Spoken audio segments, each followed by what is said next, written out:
je vous rappelle le titre de notre conférence ce midi.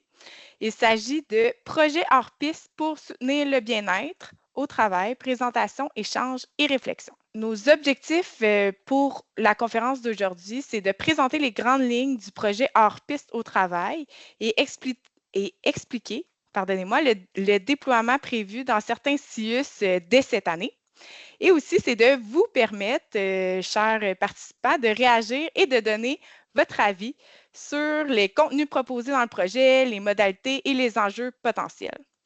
Maintenant, permettez-moi de vous présenter les personnes qui vont prendre la parole aujourd'hui. Donc, la première est Julie Lane, qui est professeure agrégée à la Faculté d'éducation de l'Université de Sherbrooke. Elle se spécialise en transfert de connaissances et en sciences de l'implantation. Elle est également directrice du Centre RBC d'expertise universitaire en santé mentale de l'Université de Sherbrooke et co-directrice de l'Observatoire sur la santé mentale étudiante en enseignement supérieur. Donc, je pense que c'est quelqu'un de très occupé dans la vie. Ensuite, il y aura aussi Marie-France Bradley, qui est titulaire d'une maîtrise en psychoéducation. Dans son parcours professionnel, elle a travaillé depuis 2008 dans des milieux diversifiés, scolaires, sans jeunesse, intervention à domicile, universitaire et communautaire. Ses expériences de travail lui ont permis d'accroître ses compétences en intervention, en évaluation, en développement de programmes et en formation. Et elle assure la coordination du projet hors piste au travail, le projet dont il est question aujourd'hui. Et pour finir, il y a aussi Sébastien Jacques, qui est titulaire d'un doctorat en psychologie organisationnelle. Il a eu l'opportunité au cours de la dernière décennie de pratiquer dans les secteurs publics, privés et communautaires, ainsi que d'enseigner au cégep et à l'université. Ces expériences lui ont permis d'affirmer ses intérêts professionnels et de mieux cerner les facteurs qui permettent aux personnes de s'épanouir au travail ainsi qu'aux entreprises d'optimiser leur performance. Donc, lui, il exerce en pratique privée depuis 2023, mais il assure la coordination du projet hors piste au travail. Et voilà. Donc, bien rapidement, avant de passer la parole à mes collègues, merci beaucoup d'être avec nous pour cette conférence sur le projet hors piste. On a bien hâte de vous parler de ce projet-là sur lequel on travaille depuis plusieurs mois. Comme tu as déjà fait les objectifs de notre présentation, Frédéric, en fait, je vous rappelle brièvement qu'on va commencer par vous parler des grandes lignes du projet, le mettre en contexte. Par la suite, on creusera plus l'offre de service que vous donner une idée concrète d'à quoi ça ressemble et on parlera de l'implantation ainsi qu'on aimerait avoir votre opinion le plus possible à la fin sur le projet, l'offre de service et tout ça dans un souci d'amélioration continue. Avant qu'on fasse notre introduction sur le contexte et le projet, qu'on vous parle du centre aussi, que ce soit ma collègue Julie qui le fasse, je passe la parole à Marie-France qui va pouvoir essayer, en fait, qui va pouvoir animer, je dis essayer parce qu'on a eu des petits défis techniques, on espère que tout fonctionnera dans un instant. Donc, on utilisera l'application Mentimeter. On aimerait avoir l'opportunité d'apprendre un petit peu mieux connaître les personnes qui sont avec nous à cet atelier. Donc, Marie-France, je te passe la parole. Bonjour tout le monde. Donc, oui, en fait, on essaie là, de faire un petit peu d'interaction. Donc, en fait, je crois qu'il y a un lien qui va vous être partagé dans le clavardage. En fait, il va y avoir 3 moments de Mentimeter là, où on va pouvoir prendre contact. Donc, premièrement, on voulait un peu plus sonder là, à qui on a affaire dans l'audience. Fait qu'on vous demande de compléter là, simplement votre statut pour qu'on voit un petit peu qui sont les personnes. Et je vous partage mon écran pour que vous puissiez voir là, quel profil les gens ont dans la salle. Donc, il semble quand même se dégager une tendance. Là, on pourra le laisser rouler. Je ne partagerai pas nécessairement l'écran tout le long, mais on voit quand même une tendance d'avoir beaucoup de professionnels en santé, services sociaux et de gestionnaires. Donc, on va pouvoir poursuivre. Je vais arrêter le partage. Oui, donc je repartage mon écran. Merci beaucoup d'avoir participé et je passe la parole à ma collègue Julie Laine pour qu'elle puisse vous faire un aperçu. Je m'assure que ça fonctionne. Et voilà, du projet et de son contexte. Julie, la parole est à toi. Oui, bonjour tout le monde. Merci beaucoup pour votre intérêt pour notre conférence. Puis ce projet qu'on veut vraiment collaboratif, là, comme tous les projets qu'on mène. Donc, tout d'abord, je vais vous présenter le Centre RBC d'expertise universitaire en santé mentale qui pilote ce projet. Tout d'abord, dire que ce n'est pas un centre de recherche, là. Notre mission première n'est pas de faire de la recherche, mais vraiment d'être à l'écoute des besoins exprimés par nos partenaires et par la suite de co-construire avec eux des innovations qui visent à contribuer à la santé mentale des jeunes adultes.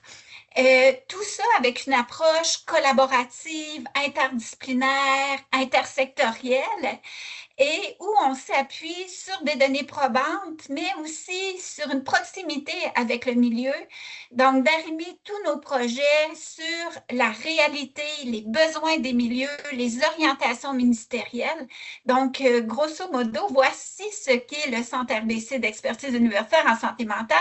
On mène plusieurs projets, donc plusieurs projets d'envergure. Vous avez peut-être déjà entendu parler du programme Hors Piste, qui vise la prévention de l'anxiété des jeunes par le développement des compétences socio-émotionnelles ou psychosociales et la création d'environnements sains et bienveillants dans les milieux éducatifs. Hors Piste est déployé à plusieurs niveaux, de la prématernelle jusqu'à l'université. Tout ça pour soutenir les jeunes adultes dans leur développement tout au long du parcours éducatif. Hors Piste est structuré selon un modèle systémique où on soutient les jeunes, on les outille, mais également leurs parents, puis le personnel des écoles, puis les partenaires du réseau de la santé des services sociaux. Hors Piste, ça fait l'objet de plusieurs évaluations qui témoignent de ses retombées positives, dont sur la diminution des symptômes d'anxiété, puis sur une augmentation des compétences socio-émotionnelles des jeunes, et suscite un réel engouement qui nous dépasse un peu. Dernièrement, là, on avait les chiffres, là, on a près de 1000 écoles primaires et secondaires qui implantent Hors Piste, puis on a 13 établissements du réseau de la santé des services sociaux qui implantent le volet d'avantages à intervention spécifique. Et tout ça grâce à nos multiples partenaires qui ont contribué à co-construire Hors Piste avec nous. Puis on a un partenaire privilégié là, qui est le CIS de Montérégie Centre, qui a un financement du ministère de la Santé pour accompagner les milieux, les écoles dans le déploiement du programme. Venons-en maintenant à Hors Piste au travail dans le réseau de la santé des services sociaux. Donc, je suis une ancienne gestionnaire du réseau de la santé. J'ai eu le bonheur d'œuvrer au CIUS de l'Estrichu pendant de nombreuses années. Et je continue à faire des projets avec les partenaires du réseau.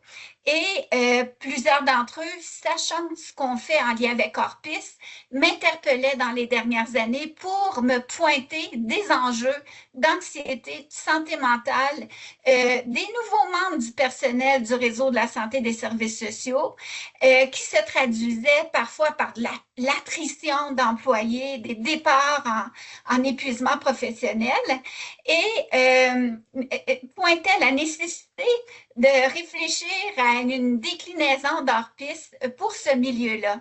Donc, on a eu la chance en 2025 d'avoir un financement du réseau universitaire intégré en santé et services sociaux de l'Université de Sherbrooke qui nous a permis d'amorcer les travaux depuis avril dernier, dans le but de bâtir une offre de services en s'inspirant de la formule Hors Piste adaptée au contexte du réseau de la santé. Peut-être quelques mots sur le processus qu'on met de l'avant dans tous nos projets. On s'inspire de la science d'implantation qui est peu connue au Québec, particulièrement de ce processus Knowledge to Action, que je ne détaillerai pas de façon fine, mais simplement vous dire que c'est un processus qui est super utile quand on veut développer des innovations. Ce processus-là nous invite à débuter nos travaux en faisant une recension de ce qui existe déjà, les connaissances disponibles, mais surtout à faire un portrait des besoins, du contexte, afin d'en tenir compte tout au long du déploiement, de la conception de l'innovation. C'est un modèle qui nous invite à être à l'affût des facteurs qui peuvent influencer le projet, les facteurs facilitants, freinants, un processus qui nous amène aussi à rapidement identifier des indicateurs pour surveiller l'implantation et aussi, ultimement, d'évaluer l'implantation et les retombées de l'innovation qu'on met en place et surtout de se préoccuper de la pérennisation, donc de réfléchir le développement d'innovation en se disant comment on va rendre cette innovation pérenne dans le milieu où on tente de la co-construire. Donc, en lien avec Orpis au travail dans le réseau de la santé, on s'appuie vraiment sur ce processus-là. Si vous souhaitez en apprendre un petit peu plus sur ce processus, on a développé pour le ministère de la Santé et des Services sociaux un guide pour accompagner la mise à l'échelle de pratiques prometteuses dans plusieurs établissements du réseau, où ce processus s'y trouve au cœur et explicite chacune des étapes pour co-construire des pratiques, des programmes, des innovations, les implanter, les évaluer, mettre à l'échelle dans plusieurs établissements, continuer à évaluer et continuer à graduellement mettre à l'échelle dans l'ensemble du réseau de la santé et des services sociaux. Donc, quelques mots sur le projet dans sa forme actuelle. Tout d'abord, vous dire qu'en cohérence avec nos travaux antérieurs, on adopte ici également une approche systémique où on veut agir à tous les niveaux de la structure du réseau de la santé et des services sociaux. Donc, on veut, oui, soutenir les membres du personnel, les gestionnaires, mais on veut aussi sensibiliser les cadres supérieurs et les acteurs politiques parce que c'est les enjeux qui sont à la base de ce projet-là, trouvent leur source dans plusieurs facteurs qui sont à tous les niveaux du système. Donc, deux objectifs que nous poursuivons, soutenir particulièrement le bien-être et la santé psychologique des nouveaux membres du personnel, puis contribuer à créer des environnements de travail bienveillants. Le public cible, vous l'aurez entendu, est particulièrement les nouveaux membres du personnel, mais étant donné que ces gens-là se retrouvent dans des équipes où se retrouvent d'autres personnes qui sont à l'œuvre dans le réseau depuis plus longtemps, ben, ils vont bénéficier de certaines activités qui vont être déployées, mais aussi l'autre public est vraiment les gestionnaires, puis les personnes qui occupent des fonctions de coordination clinique qui peuvent jouer un rôle central dans le soutien au transfert des apprentissages qui pourront être faits dans le cadre d'Orpis au travail. On a une structure de gouvernance, je ne rentre pas dans le détail, on a une structure à l'interne pour prendre des décisions, pour coordonner tout le travail des gens de notre équipe, mais aussi une structure de gouvernance avec nos partenaires. Donc, ce projet, on le co-construit avec 5-6 CESIUS du RUIS de l'Université de Sherbrooke, donc le CIUS de l'Estrichu, le CIUS du Saguenay-Lac-Saint-Jean et aussi de Montérégie et Mauricie Centre du Québec. Donc, c'est nos régions, nos CESIUS des régions du RUIS. On a aussi une super belle équipe de recherche qui nous nourrit au niveau des bonnes pratiques et va contribuer aussi à l'éventuelle évaluation du projet. Et étant donné qu'on est financé par le RUIS a également une structure de gouvernance où se retrouvent les hauts dirigeants de nos partenaires, des CIUS, mais également des représentants du ministère et de Santé Québec. Donc, on pourra aussi faire un suivi de ce projet-là et porter à leur attention les bons coups, mais également des enjeux pour lesquels ils ont davantage les leviers à leur portée que nous. Un petit survol de l'échéancier, c'est une première phase sur une année.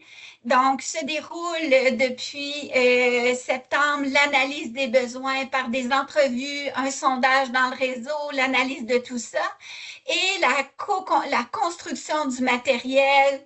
On va vous en parler un petit peu plus tantôt, du matériel autoportant, des outils, des ateliers.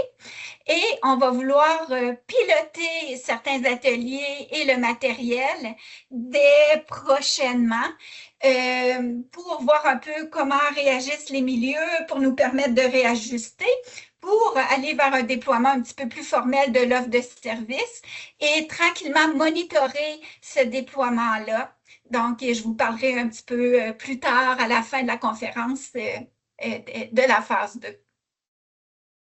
Merci beaucoup, Julie. Je passe la parole à Marie-France pour un deuxième petit Mentimeter. Le premier a si bien été, je pense que ça vaut la peine qu'on continue. En fait, là, un peu pour vous faire vivre l'analyse des besoins, puis pour introduire le sujet, on a sondé là, en fait, les membres du personnel et les gestionnaires sur les facteurs qui influencent positivement, négativement leur bien-être au travail. Donc, je vous partage mon écran et le lien vient d'être déposé. Il y a 2 questions. En un mot, ce qui favorise votre bien-être au travail et la deuxième question, c'est ce qui nuit à votre bien-être au travail.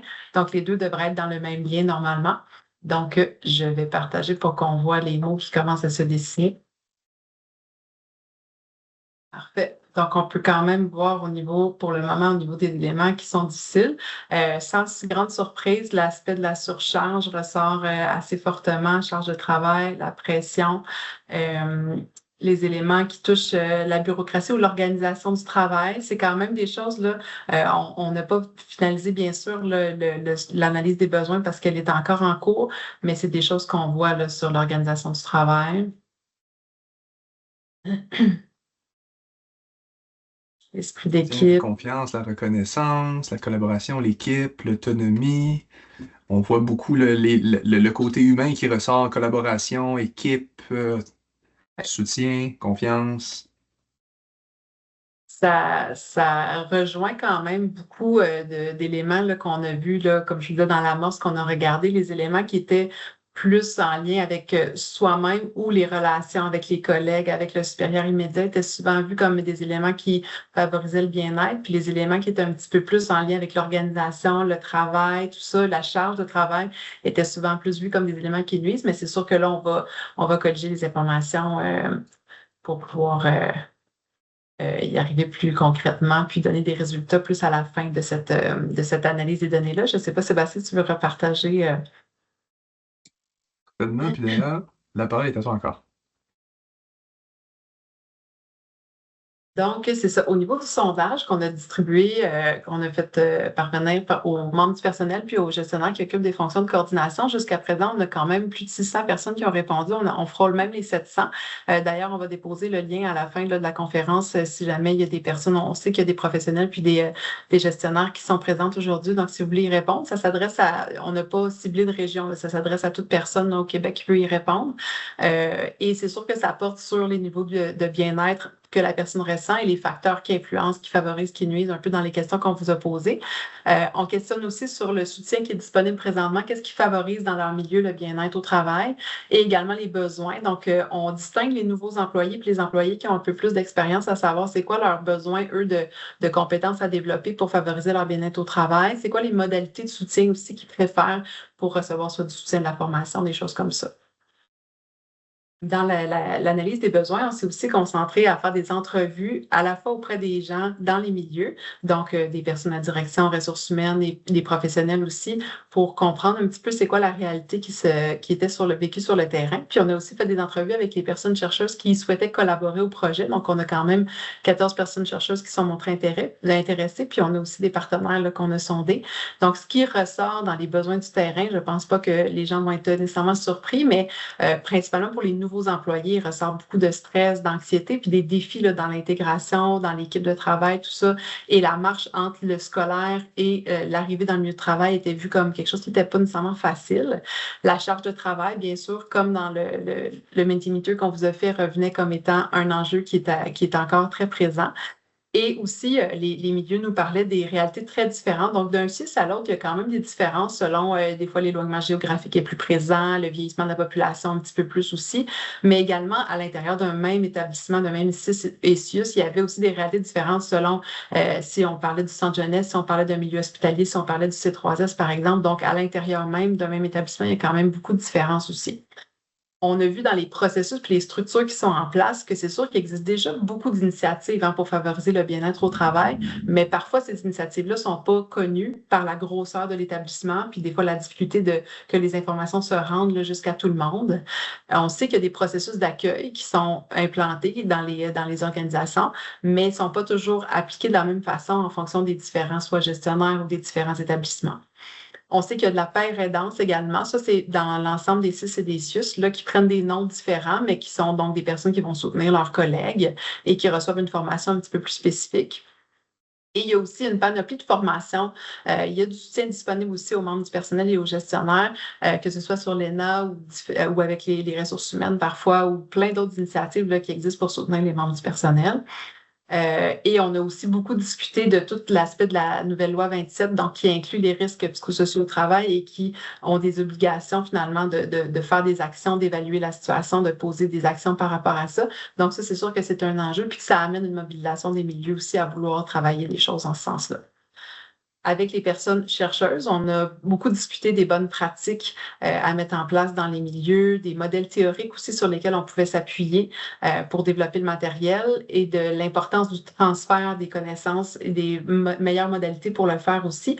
Et on a abordé les collaborations. Donc, on a des chercheurs qui ont des champs d'expertise qui sont très variés. Il y en a qui se concentrent sur les risques psychosociaux au travail, d'autres sur l'anxiété, sur la compassion, sur le leadership, sur les traumas. Donc, on a vraiment une équipe qui est assez diversifiée puis qui vont pouvoir vraiment nous aider dans le développement du matériel à faire du matériel qui est pertinent, je crois. Donc, ça conclut la partie de l'analyse des besoins qui va être en poursuite jusqu'à la fin de l'automne. Merci beaucoup, Marie-France. Donc, lançons-nous dans le clou du spectacle. Parlons de cette fameuse offre de service qui est en développement en ce moment. J'ai le plaisir d'amorcer ça en vous donnant un aperçu global de l'offre de service, puis pour amorcer justement cette réflexion-là ou cette présentation sur ce qu'on est en train de développer, j'aimerais faire un pas de recul pour vous expliquer un peu comment est-ce qu'on en est venu à développer ce qu'on va vous présenter dans un instant. Tout d'abord, la réflexion, on s'est posé comme question à l'amorce, mais qu'est-ce qu'on essaie de faire, qu'est-ce qu'on essaie de produire comme effet? On en est revenu inévitablement aux visées du projet. La première visée étant soutenir la santé psychologique des nouveaux membres du personnel, la seconde étant de contribuer à développer des environnements de travail bienveillants. Donc, on s'est dit, c'est ce qu'on tente de faire, ça devrait être les deux axes de notre offre de service. Par la suite, on s'est dit maintenant, pour atteindre ces résultats-là, qu'est-ce qu'on doit développer, qu'est-ce qu'on doit développer chez les personnes qui vont avoir accès à cette offre de service-là. C'est là où les modules ont émergé, des modules différents pour l'axe 1 et l'axe 2, mais maintenant, comment est-ce qu'ils ont émergé, ces modules-là? Ils ont émergé dans un travail, je dirais, de co-construction et de brainstorm initial qui était qu'on a pris toutes sortes de sources d'informations pour essayer de faire émerger ces modules-là dans chacun des deux axes. La première source étant une revue de littérature, hein, sans conteste. Par la suite, évidemment, l'expertise à l'interne, les membres de notre équipe sur le projet, les membres du Centre RBC, notre réseau. Par la suite, évidemment, l'analyse de besoins dont a parlé Marie-France, donc qui a été extrêmement riche pour nous aider à comprendre mieux, et elle n'est pas terminée encore. D'ailleurs, il y a des personnes qui le parlaient dans le chat, là, qui se demandaient jusqu'à quand est-ce qu'ils avaient pour remplir le sondage. Donc, c'est jusqu'à la fin novembre. Tout ça pour dire, les données préliminaires qu'on avait là-dessus lors des entrevues, des sondages, nous ont été extrêmement riches pour avoir une idée des besoins, des structures, des choses qui se faisaient déjà, des défis qui étaient rencontrés.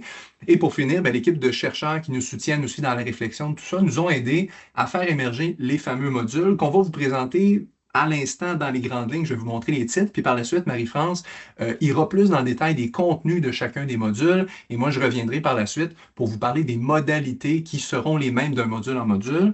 Donc, sans plus attendre, les modules pour l'axe 1. Le tout premier, intégrer un nouveau milieu de travail. Le deuxième, préserver sa vitalité. Troisième, apprivoiser ses états affectifs. Et le quatrième, cultiver le sens au travail.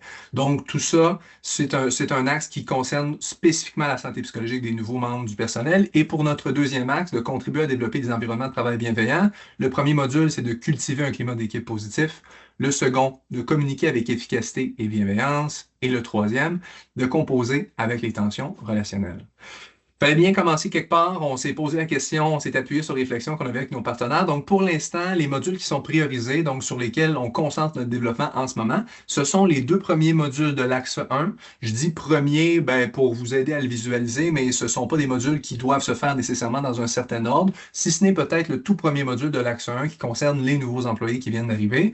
Donc, les modules priorisés pour l'instant en phase de développement, l'intégration, donc intégrer un nouveau milieu de travail, préserver sa vitalité dans l'axe 1 et dans l'axe 2, cultiver un climat d'équipe positif.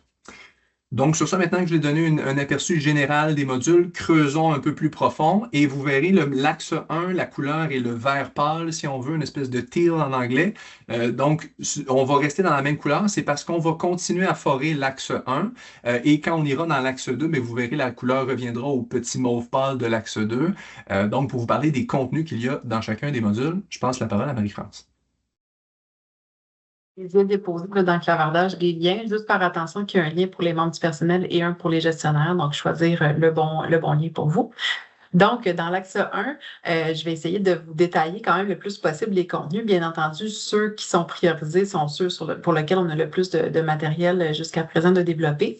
Donc, au niveau de l'intégration, ce qu'on souhaite, c'est l'objectif général, c'est que les personnes arrivent à mieux comprendre les défis qui sont associés à un nouvel emploi dans le réseau de la santé, puis qui arrivent aussi à identifier et à mettre en œuvre des stratégies pour intégrer leur milieu de travail, leur environnement de travail de façon le plus saine et durable. En fait, on applique vraiment une compréhension qui est en lien avec la façon de traverser des transitions, mais on l'applique à l'intégration en emploi. Donc, le premier des éléments, c'est ce qu'on vous mentionne là, à l'aide d'un modèle bien reconnu pour comprendre c'est quoi les facteurs qui font qu'on s'adapte ou non dans des transitions. Donc, qu'est-ce qui fait que dans une même transition en emploi, il y a des gens pour lesquels ça va bien puis d'autres pour lesquels ils trouvent ça plus difficile.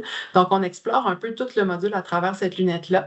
Donc, on va discuter du stress et de l'intégration en emploi. Donc, bien sûr que l'intégration en emploi, c'est stressant, mais en même temps, on a des fois d'autres stress concurrents qui font qu'on peut vivre un cumul de stress.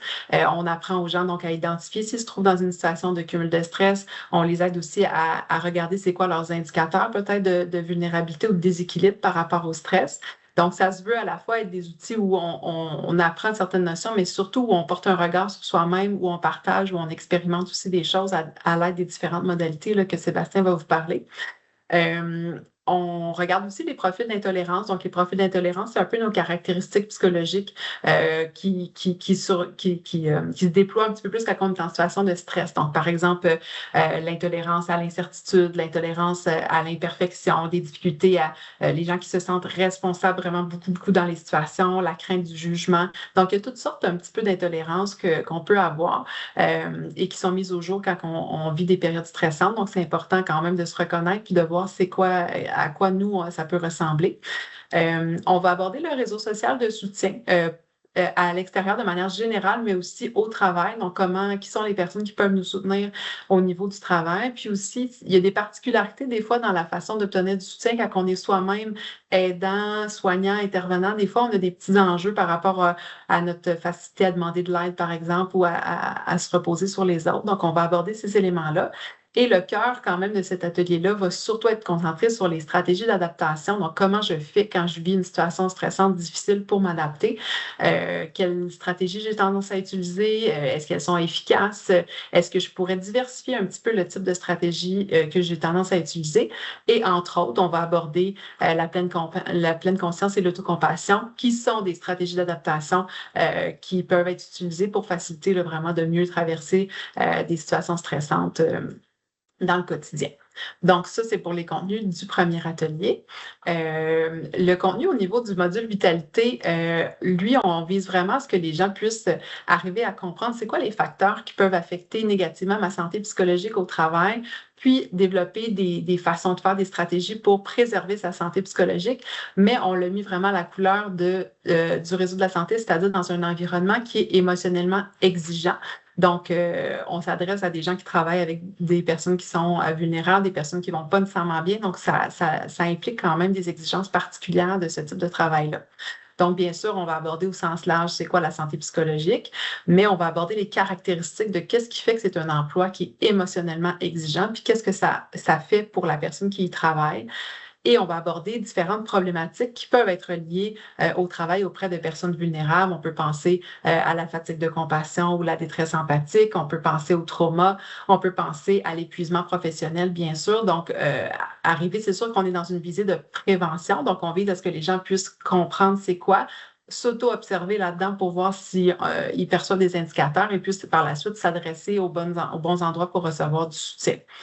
On va regarder toute la notion des autosoins. Donc, les autosoins, c'est des choses qui sont démarrées peut-être plus un peu au niveau de la prévention pour les personnes qui avaient des problématiques de santé mentale, mais qui maintenant sont vraiment réparties aux personnes dans la population générale. Donc, comment au travail, je suis capable de prendre soin de moi. Donc, c'est pas une chose de plus, c'est plus une façon de travailler.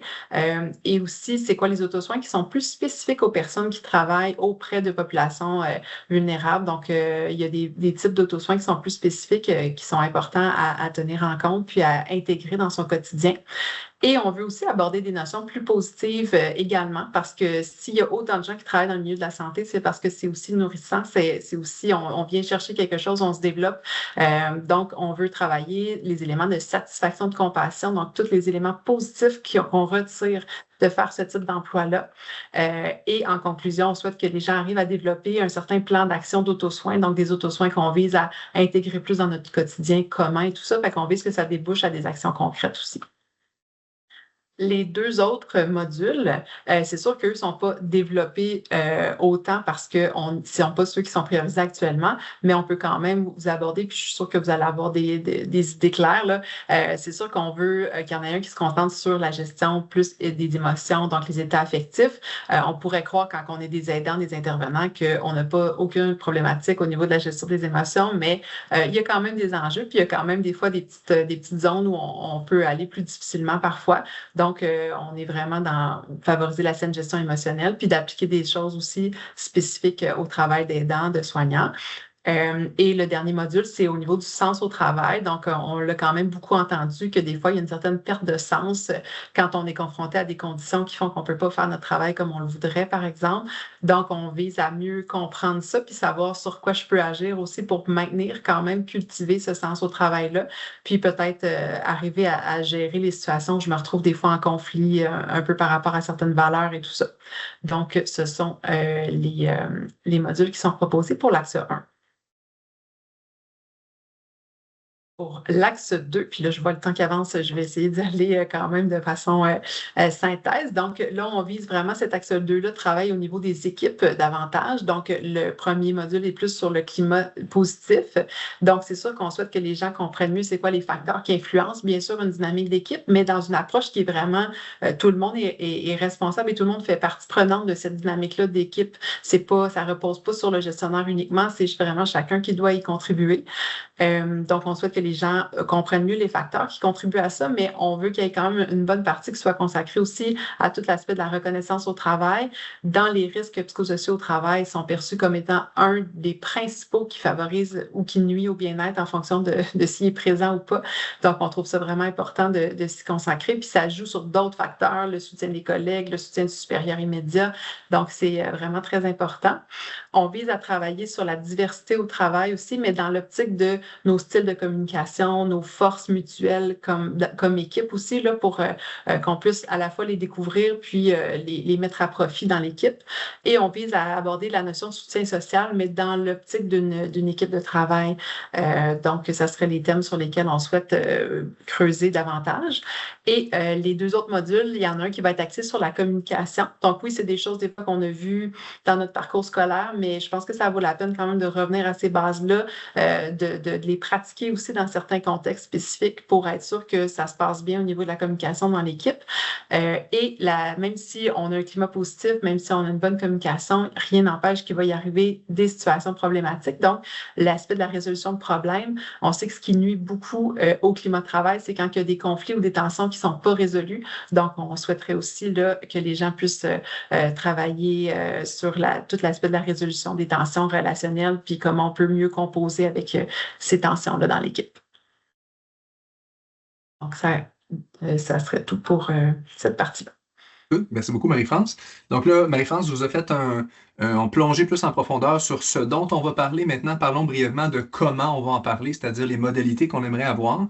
Et je me répète, on a le souhait que chacun des différents modules présente les contenus qui sont différents d'un module à d'autres, mais dans une forme similaire, c'est-à-dire avec les mêmes modalités. Donc, les modalités que je vous présente en ce moment, je les présente pour le module intégration, donc le tout premier module de l'axe 1, mais ce seraient les mêmes modalités qui reviendraient pour les différents axes et les différents modules. Donc, comme vous le voyez au bas de votre écran, il y a des modalités qui sont destinées aux membres du personnel et il y en a d'autres qui sont destinées aux gestionnaires et aux personnes occupant des fonctions de coordination, nos deux publics cibles primaires. Donc, je vous présente les 3 modalités qui concernent les membres du personnel, puis par la suite, je reviendrai pour les expliquer plus en détail. Pour ce qui est des membres du personnel, on a choisi de designer, de concevoir notre offre de service, chacun des modules autour d'un atelier de groupe qui est, on va dire, l'aspect central. Pourquoi on a décidé d'en faire un atelier central et aussi en plus de souhaiter qu'ils soient en présence et qu'ils prennent plusieurs heures en petits groupes, donc 15 à 20 personnes, c'est que notre souhait, c'est vraiment d'aller dans le développement des compétences, d'essayer d'offrir l'opportunité aux gens d'interagir avec des collègues, d'aller plus loin dans leur ressenti, de tester des choses, d'avoir des réflexions, des échanges avec les personnes formatrices et leurs collègues. Donc, vraiment, d'essayer de pousser l'intégration, puis en souhaitant évidemment qu'il y ait un transfert des connaissances, des apprentissages le plus possible. Parce que autant la sensibilisation est très importante, mais on pense que si on veut aller plus loin, ça demande un investissement de temps qui est un peu plus grand. C'est pourquoi le cœur de chacun des modules, c'est un atelier en groupe. Maintenant, comme on le disait, tout comme un atelier en groupe, ça a plein d'avantages. Ça a aussi des défis comme n'importe quelle autre modalité, c'est-à-dire, vous l'avez peut-être déjà vécu, d'arriver dans un atelier ou dans une formation, passer un bon moment, apprendre des choses, puis par la suite, au final, soit vous étiez arrivé, vous ne saviez pas trop à quoi vous attendre, puis en quittant, peut-être vous vous demandez qu'est-ce que vous faites avec tout ça. C'est pourquoi on a un matériel autoportant qui vient avant l'atelier et pourquoi on a un cahier réflexif qui vient après l'atelier, ainsi que le soutien de la personne gestionnaire ou en fonction de coordination. Donc, je reviens sur le matériel autoportant. Notre souhait, c'est que chacune des personnes qui ira à l'atelier, les membres du personnel, aient l'opportunité d'avoir suivi le parcours en ligne d'une 30 à 45 minutes environ, leur permettant de se mettre en contexte sur le sujet dont on parle, dans ce cas-ci, l'intégration d'un nouvel emploi. Parler des aspects, leur présenter des modèles théoriques, commencer à amorcer des réflexions et leur proposer aussi des bonnes pratiques, peut-être qu'ils pourront d'ores et déjà appliquer dans leur quotidien. Ça sert à travailler, à amener les choses qu'on amène après ça, qu'on teste dans l'atelier de groupe. L'atelier de groupe, ça se veut le plus interactif possible. Donc, évidemment, on commence toujours avec une activité brise-glace qui est directement en lien avec ce dont on parle. On va faire des échanges en groupe et en sous-groupe, des travails en vignette, complétion de questionnaires pour avoir du feedback sur notre fonctionnement, des activités réflexives, des activités de mise en pratique. Dans le cas de l'atelier 1, en fait, de l'atelier intégration, la mise en pratique serait, par exemple, par rapport à la pleine conscience et l'autocompassion, 2 outils qu'on pense qui peuvent être très utiles dans le cadre de l'intégration d'un nouvel emploi. Et pour terminer avec le membre du personnel, en même temps que l'atelier, on offrirait aux participants, aux personnes participantes, un cahier réflexif qui vise à, d'une part, les soutenir dans leur réflexion pendant l'atelier, mais surtout à les accompagner après l'atelier pour qu'ils puissent, le plus possible, réappliquer ces savoirs-là, continuer à pousser des réflexions, et aussi que le tout soit peut-être réutilisé en contact avec les personnes qui les coordonneront ou qui seront leurs gestionnaires dans le cadre des entretiens individuels, par exemple. Je m'en vais voir maintenant les gestionnaires. Donc, les gestionnaires, on sait que c'est pas facile d'avoir une trentaine de gestionnaires dans un atelier en même temps, en présence. C'est pourquoi on a, pour l'instant, opté d'aller vers du matériel autoportant en ligne. Le souhait du matériel autoportant pour les gestionnaires et les personnes en fonction de coordination, ce serait que on les sensibilise sur les choses qui ont été vues par les membres du personnel pour qu'ils sachent essentiellement qu'est-ce qui leur a été dit, quelles sont les réflexions qu'ils ont amorcées. Mais après ça, qu'on ajoute évidemment la posture du gestionnaire, parce que le gestionnaire, par exemple, il ne doit pas seulement savoir c'est quoi les défis que je rencontre comme nouvel employé qui intègre un nouvel emploi, mais bien en tant que gestionnaire, comment je soutiens mes employés qui vivent cette transition-là. Donc, c'est là où on aimerait ajouter ce volet-là, essayer de les outiller pour ça, évidemment, leur parler de théorie, mais bien sûr avoir des bonnes pratiques, des choses concrètes qu'ils vont pouvoir mettre en pratique et idéalement des outils aussi qu'ils pourront utiliser entre autres dans les entretiens avec l'équipe, dans l'animation des rencontres d'équipe pour réinvestir ces contenus-là, s'assurer que ça ne se perde pas par la suite après l'atelier. Et voilà pour la modalité. Vous m'excuserez, je parle vite, je sais qu'on a beaucoup de choses à voir aujourd'hui. Je passe la parole à Marie-France pour faire un dernier Mentimeter avant qu'on se mette à parler plus de l'implantation. Oui. Donc, on pourrait déposer le dernier lien.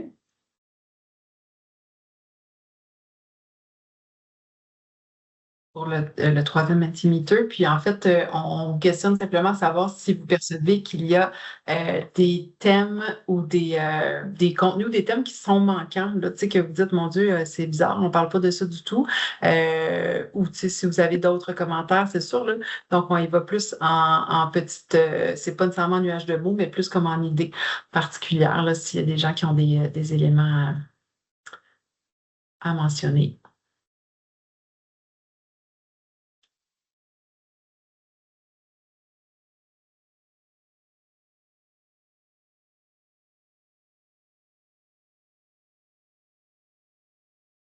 Et effectivement, certains, bon, disent pas pour le moment, mais c'est sûr que s'il y a des réflexions par la suite, il est possible quand même, on laisse nos coordonnées à la fin, là, mais de nous. Super, puis intéressant. Il y a plusieurs personnes qui parlent de la gestion du temps, de la charge de travail, de la priorisation. C'est vrai que c'est quelque chose qu'on a moins abordé. Pour ce qui est de l'intégration de la culture de travail, c'est un point intéressant. On va peut-être en parler un peu dans le modèle, dans l'intégration, mais sinon, le côté diversité, peut-être ça pourrait toucher un peu ça, mais c'est un point pertinent. Plusieurs personnes qui se disent satisfaites. On nous questionne où vont se trouver toutes ces ressources. Peut-être on y reviendra lors de l'implantation, je pense. Le visuel au niveau des outils aussi, il est en construction présentement, là, donc effectivement, il va être à venir. Fait. Donc, vous pourrez continuer là, quand même à compléter, puis on garde ces informations-là par la suite. De toute façon, on va pouvoir y référer. Oui, merci beaucoup encore une fois pour votre générosité dans vos commentaires, là, non seulement parce que plusieurs des commentaires sont positifs, mais parce que plusieurs d'entre vous participent. C'est très gentil, ça nous aide énormément. Pour conclure avant, je vais essayer de faire rapidement pour qu'on ait un peu de moments d'interaction à la fin, en fait, encore des moments d'interaction. Parlons un peu de la manière dont on entrevoit déployer cette offre de service-là.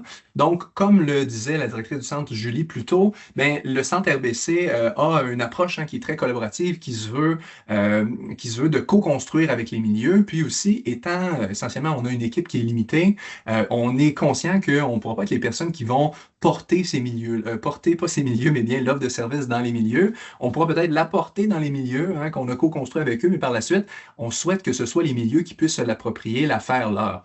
Donc, on peut dire qu'on a comme deux acteurs. On a d'une part le centre RBC, notre équipe, nos objectifs, ce qu'on fait, c'est que d'une part, notre responsabilité, c'est de développer l'offre de service et s'assurer qu'elle soit le mieux arrimée aux besoins et aux structures. C'est pour ça qu'on s'intéresse à ce qui se fait déjà parce qu'on ne veut pas réinventer la roue, comme on dit. Et deuxièmement, ben, on souhaite soutenir l'appropriation de cette offre de service-là et l'ancrer dans les structures qui sont pertinentes pour les deux axes. J'y reviens dans un instant à la prochaine diapositive. Donc, on souhaiterait co-construire et après ça, soutenir l'implantation en collaboration avec les CIS et les CIUS qui sont intéressés, qui pour l'instant sont déjà nos 5 CIS et CIUS intéressés qui travaillent avec nous.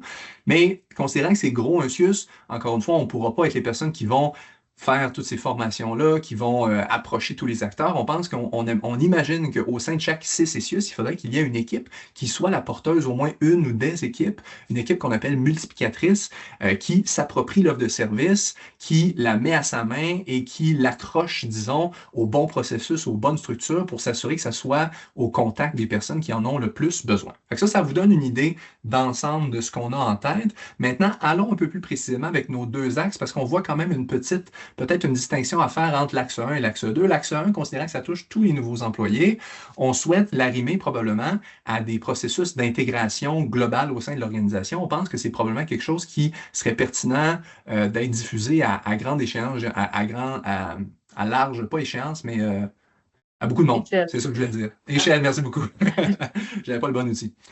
Donc, on vous donne des exemples de ça. Il y aura une plateforme en ligne qui pourra, par exemple, que ce soit partagé sur les plateformes en ligne, qu'il y ait des cohortes peut-être de nouveaux membres du personnel qui suivent ces formations-là, potentiellement. Et on sait qu'il y a différents groupes de pairs aidants dans différents CIS et CIUS qui prennent différents noms. On se dit que peut-être ce serait des outils de formation ou des outils de pratique intéressants pour ces personnes-là, pour soutenir les nouveaux employés, puisque c'est souvent vers ces personnes-là que les nouveaux employés vont aller. Par la suite, l'axe 2, il cible moins tous les nouveaux employés, mais bien les équipes. Et là, c'est là où on pense que l'implantation serait donc moins globale et peut-être plus quelles sont les équipes intéressées, quelles sont les équipes intéressées, quels sont les gestionnaires intéressés. Donc, on se dit que ce serait peut-être une offre de service qui pourrait être portée, par exemple, par les personnes responsables en ressources humaines, de soutenir les gestionnaires et les équipes dans leur quotidien. Donc, si ces personnes-là sont les porteuses, elles seraient bien habilitées à essentiellement faire des propositions aux équipes, à aller peut-être animer les ateliers, toutes ces choses-là. Donc, on pense que d'une part, ce matériel-là pourrait être disponible pour les gestionnaires dans leur plateforme en ligne, mais par la suite, comme on disait, que ce soit les ressources humaines peut-être, ou les gens qui sont en charge de soutenir les gestionnaires dans chacune des structures, des directions qui puissent les porter. Je passe la parole à Julie pour qu'elle puisse vous parler finalement de là où on en est dans l'implantation et où est-ce qu'on s'en va. Donc, très rapidement, juste pour vous donner un aperçu du projet à plus long terme, on vous a partagé tantôt l'échéancier, donc il s'étire jusqu'au 31 mars. Donc, on est en attente de financement pour la phase 2 auprès de 2 organismes subventionnaires. Et la phase 2 va nous permettre de poursuivre le développement de l'offre de service, de l'implanter, mais aussi de l'évaluer. Donc, évaluer l'implantation, qu'est-ce qui facilite ou freine l'implantation et les effets concrets à la fois sur les employés, mais plus largement sur le réseau de la santé, et de tranquillement mettre à l'échelle à d'autres CCCIUS. Donc, n'hésitez pas, comme l'a fait Marie-France Lelièvre, à nous noter ou à nous écrire si vous pensez que dans votre établissement, il peut y avoir un appétit pour Orpis au travail dans le réseau de la santé dès le 1er avril. Écrivez-nous, puis on va prendre bonne note de votre intérêt. Donc, je vous redonne la parole. Parfait, merci beaucoup Julie. Puis oui, très bon point, nous contacter en fait. Évidemment, c'est un plaisir d'avoir l'opportunité d'échanger brièvement comme on va le faire à l'instant. Mais s'il peut y avoir des beaucoup plus longues conversations à y avoir sur qu'est-ce qu'on peut faire ensemble dans le futur, peut-être dans vos milieux. Je vois même qu'il y a des personnes qui parlent du domaine de l'éducation. Je ne veux pas parler pour ma patronne Julie, mais c'est certainement qu'on a de l'intérêt à réfléchir à toutes sortes de choses dans le futur. Donc, juste avant que je vous laisse la parole pour vos questions, vos commentaires, peut-être juste vous amener au bas de l'écran en bas à gauche que pour nous joindre, si vous voulez communiquer directement avec notre équipe de coordination, soit Marie-France ou moi-même, vous avez nos courriels là, que l'on utilise dans le cadre du projet. Donc, ce sera un plaisir d'échanger avec vous et justement de parler peut-être de déploiement futur, que ce soit dans la phase actuelle ou la prochaine.